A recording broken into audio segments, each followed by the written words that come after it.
Hello! Hello po. Welcome to Petty Night. Thank you po. Ayan. Okay, ang hina po ng boses nyo. Sobrang hina, as in, wow, sobrang hina, pare. Sige, alasan ko. Kakain po ba yung gantong boses? Wala ka nila kasi, tinacharing mo lang ako. Malakas po yung boses ko. Ay, ako magsasabi ko malakas. Sige pa. Hindi pa po malakas? Hindi, ang hina eh. Kinulong ko na po yung phone. Ha? Mahina pa po ba? Mahina pa po ba? Sobra.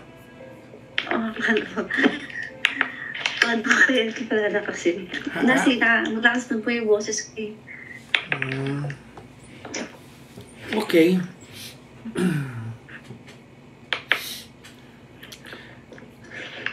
Hello, ano pangalan niyo po? Jane na lang po, Jane. Jane. Ilan taon ka na, Jane? 31 po. 31. Nasaan ka ngayon? Nasa Abu Dhabi po. Okay. UAE din? Yes po. Ma'am, i-loudspeaker mo ngayon. Tingnan natin kung mas malakas. Sige pa. Alam mo, sige. Hello po? Tapos, speak close to the telephone, ha? Sige po. Yan, Yes po ba? yan, ang ganda. Maintain mo yan, ha? Yes po. Okay. Ilan taon ka na dyan sa UAE, Jane? Magsa 7 years na po. Kailan ka huling umuwi dito? Nung June lang po. Nung June. Okay. Pero for 2 weeks lang po na bakasyon. Umina ka na naman. For 2 weeks lang po na bakasyon. Saan ka sa Pilipinas? Sa Quezon po. Quezon City, Quezon Province. Quezon Province po. Lokban, ganon. Opo, Tayabas. Tayabas, Quezon po. Tayabas, okay. May asawa ka na ba? Hiwalay na po ako. Kailan 4 pa? years ago. 4 years ago. Sensitive po yung story ko today, Papa Joke eh. Sobrang very sensitive. Oo. Very. Papa Joke, masakit yung kwento ko. Oh my God. Ganyan na, no? Ayaw kitang istorbohin, ha, habang nagkukwento. So, gusto ko na lalakasan mo yung kwentuhan natin. Okay lang ba? Ako po. Ayan. Okay po ba yung katong malakas? Maintain mo yan, ha? Yes, po. Promise? Yes, Papa Joke. Okay, sige. About po sa anak ko, she was abused and raped. Sorry po. Okay. She was, Sige po, narinig ko po. Ano po siya, na-molest siya? Hindi lang yun, madami nangyayari sa kanya. Kasi gusto ko lang din i-aware ng lahat ng parents na alam mo yun, hindi lahat ng kasama sa bahay ay toyo or like ang hirap kasi ito pa Jack, pero kung sino yung pinagkatiwalaan ko saan po. Wait lang. Ilang taong ka na po sa UAE, ma'am? 7 years. Walis ako sa Pilipinas 2018. Almost 6 years and a half. Like 6 years nung June and almost like 6 years and a half. Almost 7 years Papa Jock. Okay. Then, nag-confess yung anak ko sa akin. Ito lang September, end of the month. Because nagkakaroon siya ng may nangyari sa school na bumagsak yung grades niya, bumagsak, nagkaroon siya ng line of 77 lahat sa kanyang grades. So, nagalit ako as magulang. Kasi lahat ng... Sorry, Jane, pawala-wala ka? Sige po. Ganito po kasi, nalaman ko po yung story ng anak ko, nag-confess siya sa akin.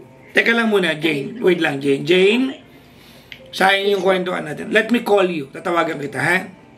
Sige pa. Sige, antayin mo ang tawag ko. Right now, ha? Apo. Apo. Ayan. Tawagan ko lang po siya, ha? Mahina po eh. Sayang yung kwento. Ang ganda ng kwento eh. Wait lang, ha? Let me call Our caller, si Jane. Tawagan natin. Wait lang.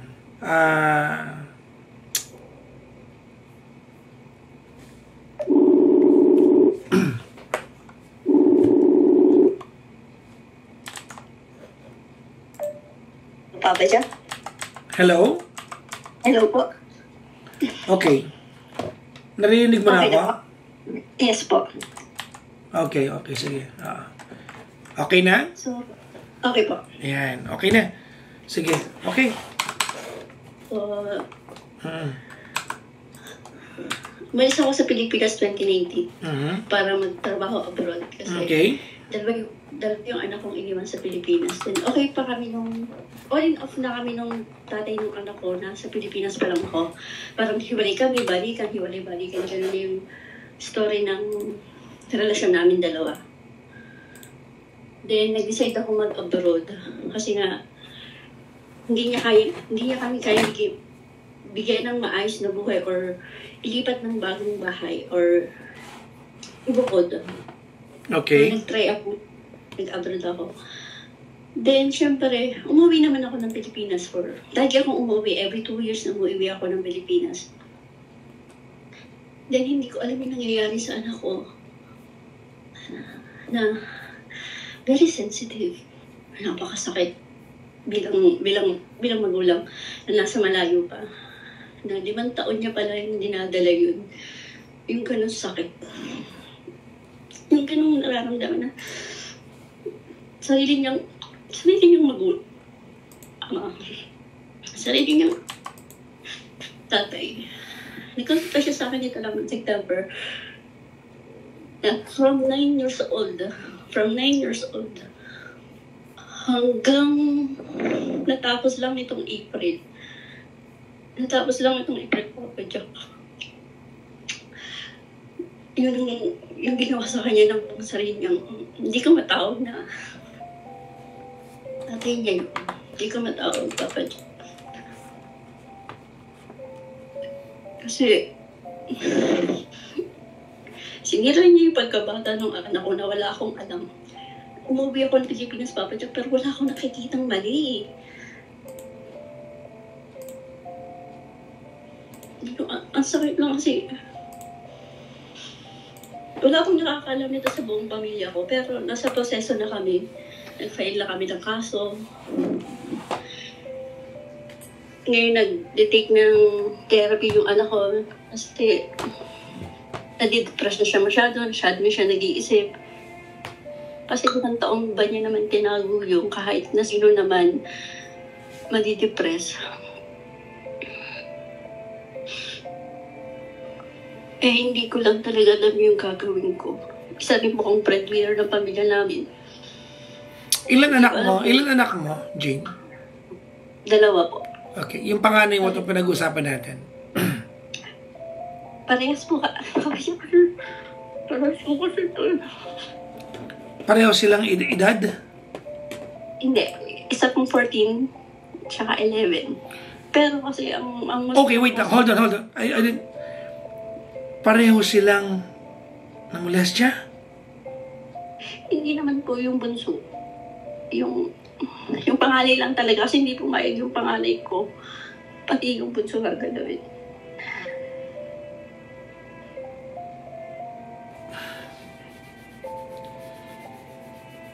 Alam mo, pang sa 5 taon, Papa Jack.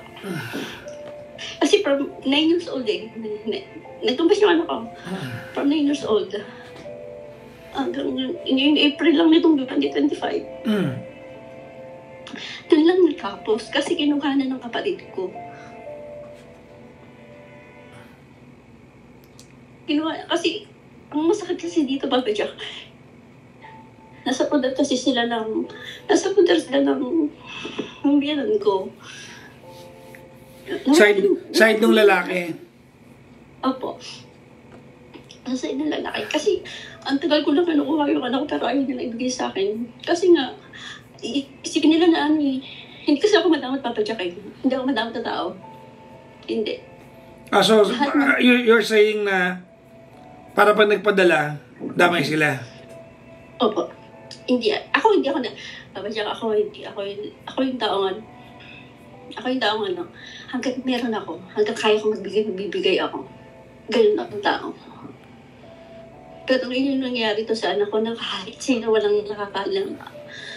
Sa 5 taon na tinago ng anak ko to sa akin. Paano dumating yung araw na finally naglakas ng loob yung anak mo sabihin sa'yo? Anong turning point niya?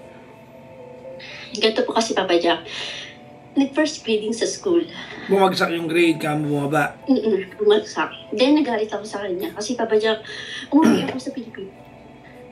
Nung umuwi ako, birthday nila yun. So, nag-enjoy kami. Sa 2 weeks na nag-enjoy kami. Lahat ng gusto nila, pinuntahan, nagtagaytay kami. Marami kayong pinuntahan, Papa Jack, nung nagbakasyon ako sa Pilipinas. At talagang, kasi for 2 years hindi rin ako nakauwi. So, binunggahan ko na. Gumastos talaga din ako ng malaki nung umuwi ako. Baga, babawi mo na sa kanila.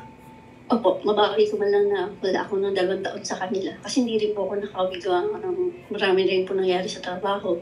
Kaya hindi po agad ako nakauwi. So nakabawi ako.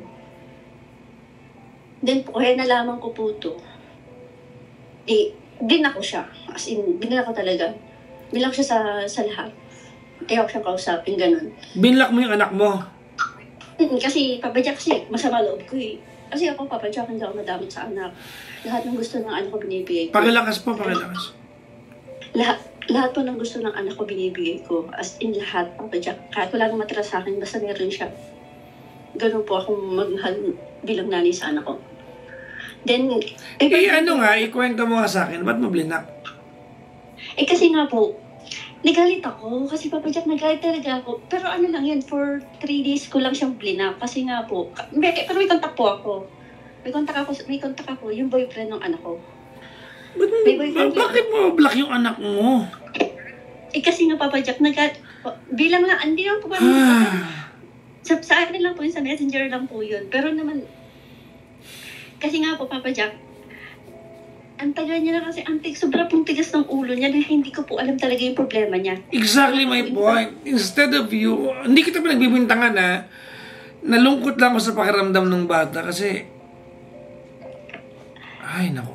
Kaya ganito pa hindi ko kasi talaga alam. Nagalit kasi ako na parang nagtatrabaho po ako. Tapos ganun yung nangyari. Na parang inalis ko muna. Parang hindi ko siya minessage. Tapos pinistri ko siya sa account, sa number ko para hindi siya makapag-message sa akin. Then nalaman ko po ito. May parpin pa yun. Naliligaw sa anak ko. May naliligaw sa anak ko. Then close sila. Sinabi niya sa akin na may sasabihin daw yung anak ko importante. Kaya doon ko po talaga nalaman. Alam na kasi yung nandiligaw sa kanya, yung nangyari sa kanya, hindi lang masabi sa akin. Hindi lang masabi sa akin. So, nung that day na po nalaman ko, may trabaho. Nasa kusina kami nun. Nasa kusina kami ng chef. So, nag-get kami ng mga pangsalad. Nalaman ko yun. Nag-confess muna siya na huwag ka magugulat, huwag ka magugulat, kalmado ka lang. May sasabihin ako sa'yo, matagal ko na itong tinatago, sobrang tagal na. Ayoko lang sabihin sa'yo kasi marami naging problema. Gawin na mag-chat na parang may kakaiba. Then, sinabi niya sa akin na, Ma, from 9 years old, hindi ako nakalaban, hindi ako nakasigaw. Narape ako. Nung tinake niya yung narape ako, halos hindi ko mahawakan yung cellphone ko eh. Kasi may trabaho ako. Ay, ang dami niya ng message sa akin. Sabi ko, anak, sino? Paano? Ang tanong ko, sino? Paano ba? Paano? Kasi, tiwala po ako. Tiwala ako dun sa nag-aalaga ng anak ko. Tiwala po ako. 100%. Tiwala ako. Pero, halos gumuho yung mundo. Hanggang ngayon, hindi ako nakakatulog. Hindi ako nakakakain. Tapos na halos na nalaman ko. Hindi ko na alam din yung gagawin ko sa sarili ko.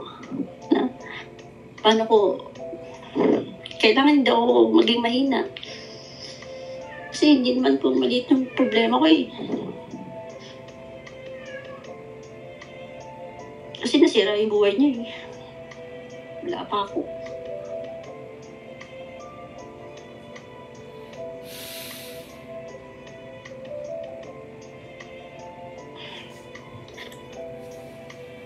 Tapos, gusto ko na umuwi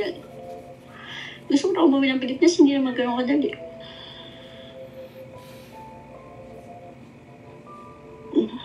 Gusto ko ilaban nilalaban ko yung kaso ng anak ko. Ang bagal naman ng justisya.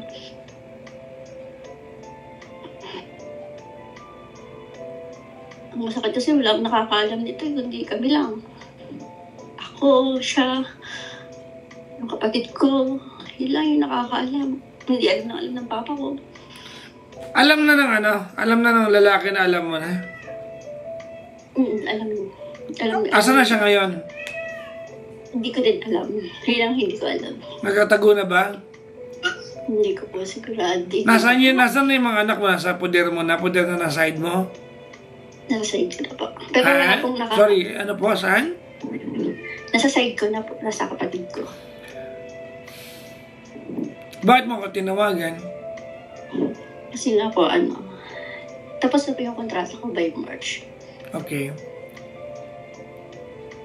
Isa din po akong breadwinner ng pamilya namin. Ano po? Isa rin po akong breadwinner na ako din lahat sa pamilya ko. So, sabi nila, umuwi na ako para sa... Sino nagsabi sa'yo? Sino sila?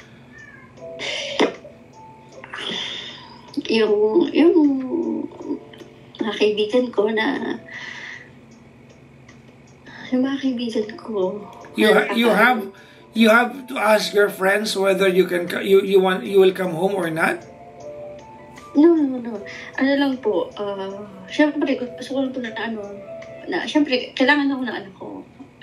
Kailangan ko din yan yung nilalaban ko kasi hindi naman po madali itong mag-file ng kaso.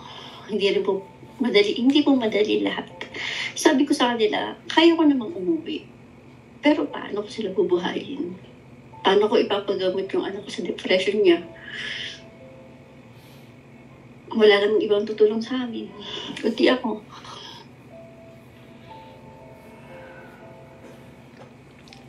So, hindi ko po alam kung mag-renew ba ako. Kasi wala namang problema sa trabaho ko. I'm lucky nga po, maayos yung trabaho ko. May maayos akong sahod. Mahirap yung trabaho ko. Kasi ganito naman yung nangyayari. Anong gusto mong itanong sa akin?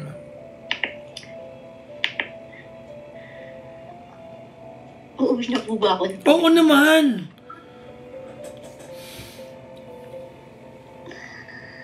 Ano ka ba, Jane?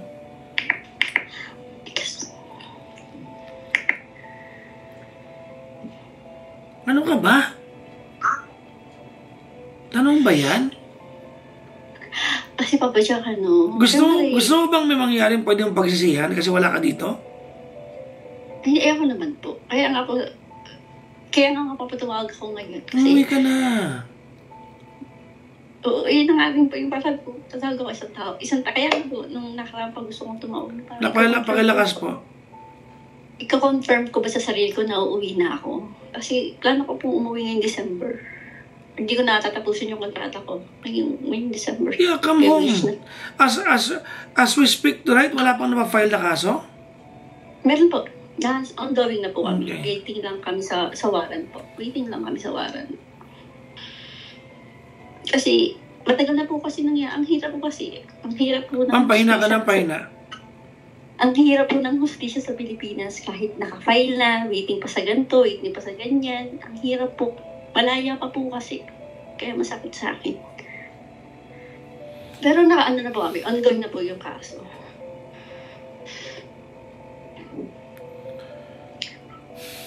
Uwi ka na, ma'am. Look. Listen carefully, ha? I don't want to judge your heart as a mom. Pwede ako maging malungkot, but I cannot imagine how your heart is broken into a million pieces nung malaman mo ito. Hindi ko naman. Hanggang ngayon, hindi ako makatulog kasi. But, no matter how hard you're broken, multiply that into a million times, ganun yung nararamdaman ng anak mo. Sa'yo kwento ito eh. Sa kanya experience to eh. She's got 2 parents. Yung isa, manyak. Yung isa, nasa abroad. She can only rely sa iyo. Regardless of the circumstances, come home and be with your daughter. Regardless.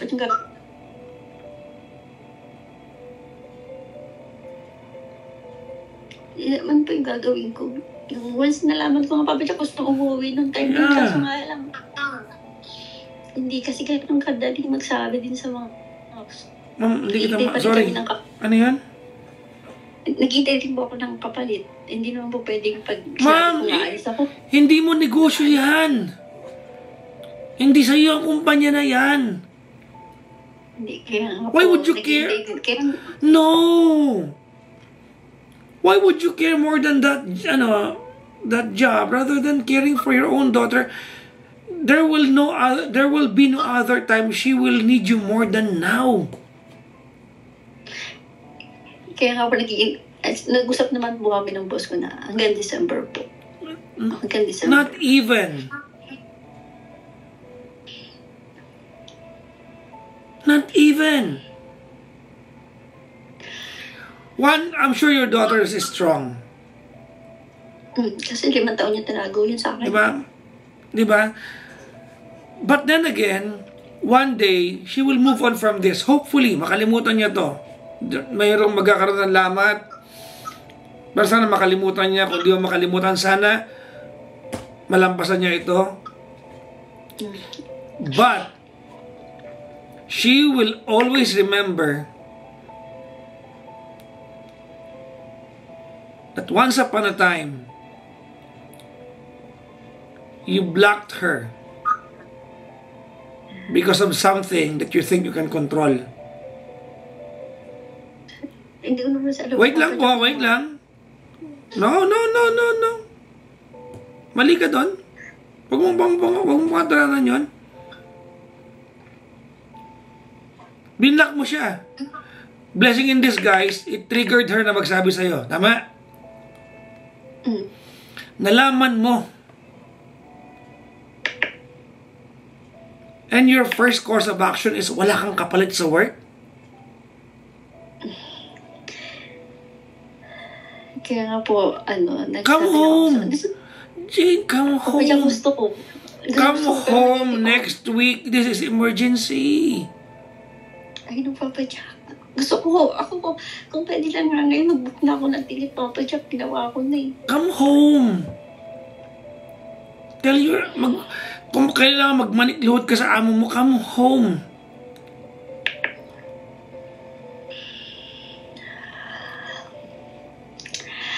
Kakausapin ko ulit bukas. Come home! I will, Papa Jack. I will go home. Jane, naiintindihan mo ba kung anong pinagdaanan ng anak mo? Opo. No, come home! Saying na masakit sa'yo is rhetoric lang yan. It means nothing kung hindi ka uuwi agad-agad. Come home. Yes, Papa Jack. It will not change what happened already. Nangyari na yan. But come home.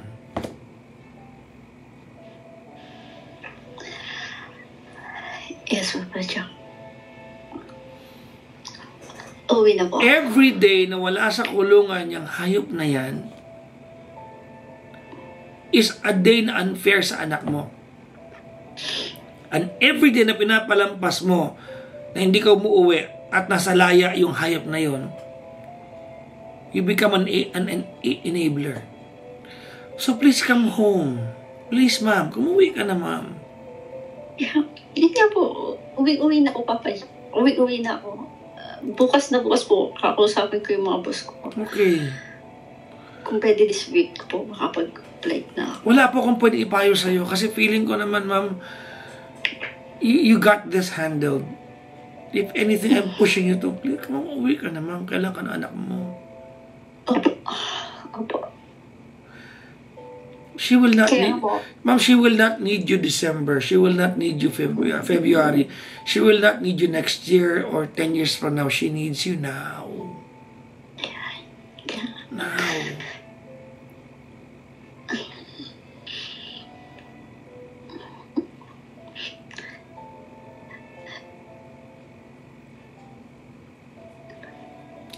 Oh my God.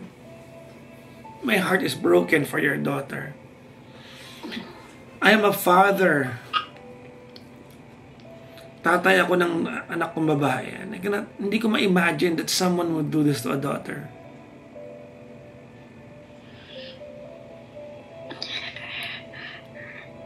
Papa Jack, nilalaban ko eh.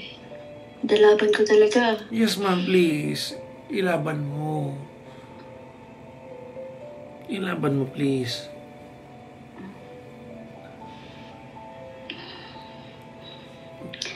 Sige po, Papa Jack, bukas po. Uuwi ako kapag ang hirap nito, ma'am. Kawawa yung bata. Can you imagine how she goes to sleep every night? You are the only reliable parent she's got. Yung isa walang hiya, ikaw na lang. Kaya, Papa Jack, ako, simula na lang hindi na ako nakakatulog. As in, 1 oras, 2 oras lang yung tulog ko. Hanggang ngayon, lagi lang ako nakikinig sa Pretty Night mo. Simula lagi lang ako nakikinig.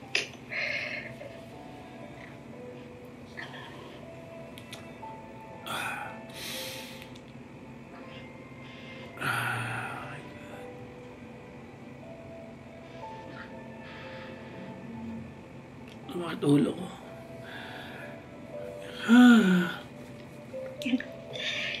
Kaya ako tumawag, Papa Jack. Kasi ang hirap po, nasa malayo pa tapos ganun yung nangyari.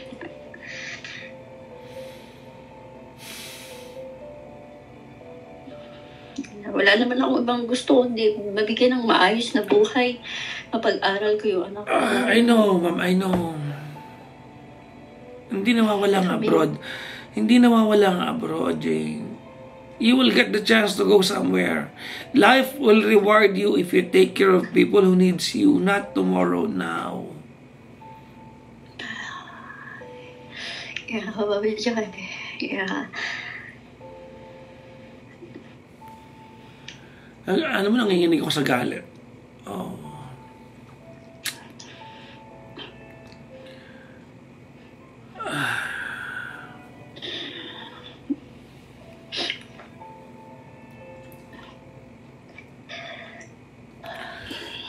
Ano ba to? Awa ko sa anak mo, ma'am.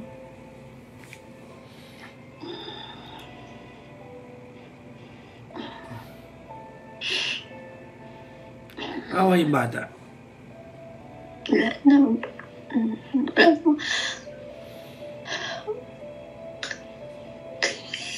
Kasi Papa Jack, alam mo, yung anak ko, hindi lumalabas ng bahay. From 9 years old. Hindi siya barkada. Hindi siya mabarkada. Bahay lang. Bahay lang siya. Tapos, laking sacrifice yung ginawa ng anak ko. Kaya... Alam mo, ma'am,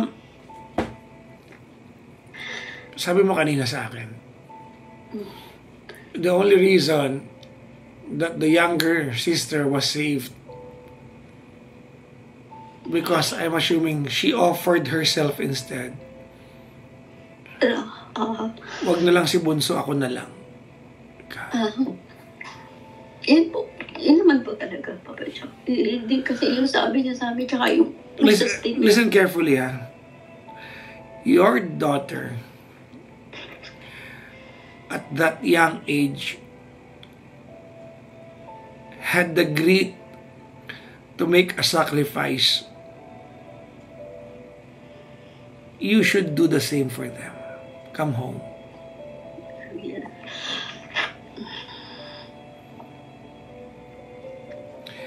Gusto ko tayong pagalitan, kaya lang alam ko na durog yung puso mo. I will be out of place. I will just overemphasize to you. Ma'am, uwi ka na, please. Papa Jack, uwi na ako.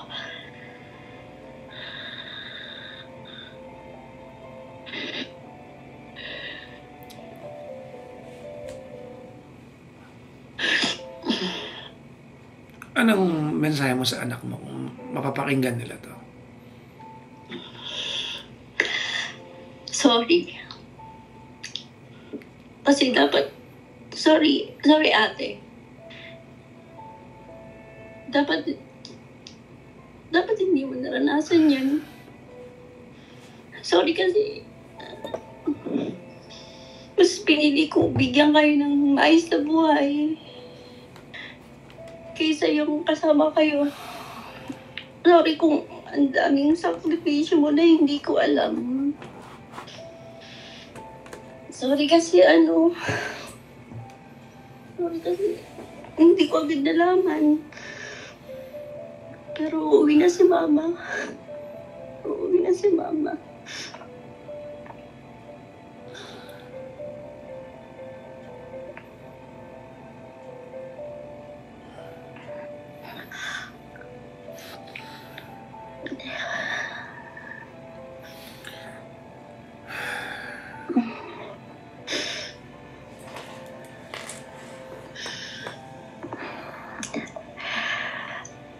Papa Jo. Uuwi na ako, Papa Jo. Till tomorrow.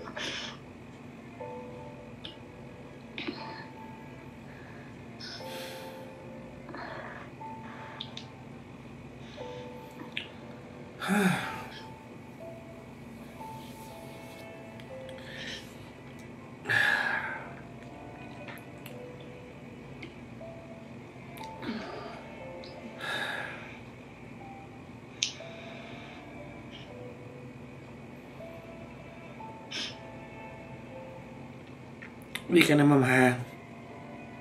Papa, uwi na po ako, Papa Jo. Pasensya na kayo, may mga lalaking ganyan, ha? Hindi ko, Papa. Alam, hindi ko alam kung ano nga sabihin ko sa iyo, eh. Because you are a victim yourself. Naiinis man ako, hindi ka umuwi kaagad, pero I can imagine the horror ng puso mo ngayon kasi I'm sure it's broken into pieces.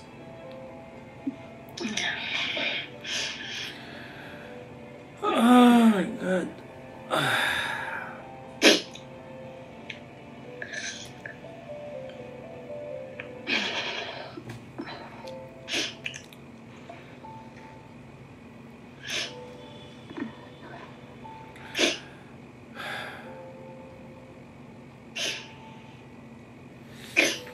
Sorry, ma'am, ha?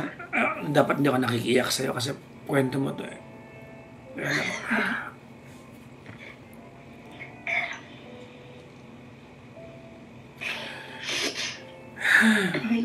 Hindi ko ma-imagine, eh.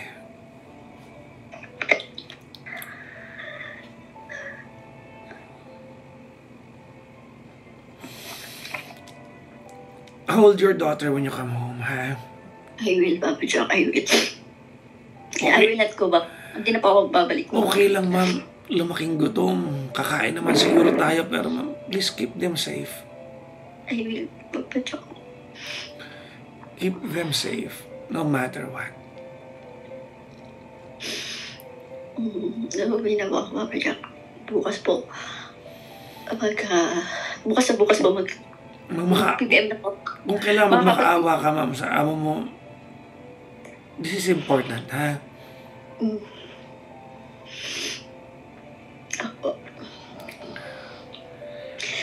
Salamat po, Papa Jack. Kahit paano, maluwag yung dibdib ko ngayong gabi. Salamat po. You'll find another job. Promise. Ay. You'll never get to go back to the moment na hindi mo napuntahan kasi nandiyan ka. So be here, okay? Just be here. Yes, Papa Jack. Thank you po. Be strong. I know it means nothing to you now, but send my regards to your daughter. Okay? Okay. Thank you, Papa Jack. Thank you. Send Thank my you so regards much. to them.